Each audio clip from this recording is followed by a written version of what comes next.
India Nepal border पे ये है पचरतवा नदी। देख पा रहे हैं पहाड़ी सिलसिले में नदी के इस तरफ हम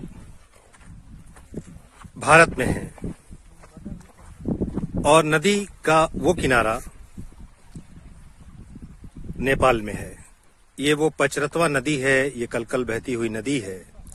यही वो स्थान है जहां वाल्मीकि आश्रम में माता सीता इस नदी में स्नान किया करती थी।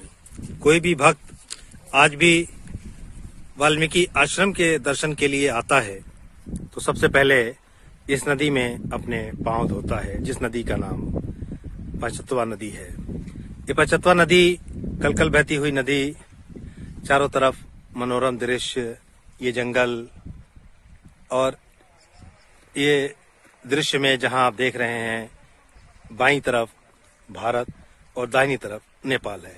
ये भारत नेपाल बॉर्डर है। भारत नेपाल बॉर्डर पे इस तरफ वाल्मीकि नगर कहलाता है, जो बिहार के बेतिया जिले में बगहा के पास एक मनोरम स्थान है, और दूसरी तरफ वो वाल्मीकि आश्रम हमारे सामने दिखाई दे रहा है, जहां पे लौह कुश का जन्म हुआ था, जहां जिस धरती पे बैठ के महर्षि वाल्मीकि ने रामायण की रचना की थी, जहां माता सीता को वो रामायण सुनाया करते थे, वो मंदिर है। यहाँ बहुत भीड़ भाड़ नहीं है, मनोरम दृश्य है। जंगल में एक सुनसान जगह है।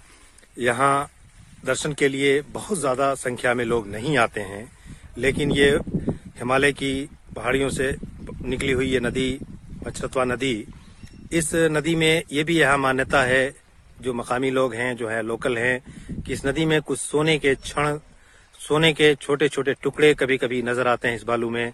ये पूरा एक सिलसिला फैला हुआ है। ये भारत की भूमि है, और जब इसको हम जरा इस तरफ जा रहे हैं तो ये नेपाल की भूमि है। नेपाल भारत बॉर्डर पे पचरतवा नदी के किनारे हम खड़े हैं।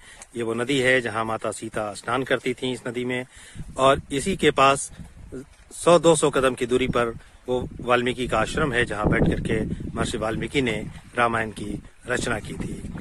आज के लिए इतना ही। फिर किसी वीडियो में आपसे फिर मुलाकात होगी। धन्यवाद, शुक्रिया।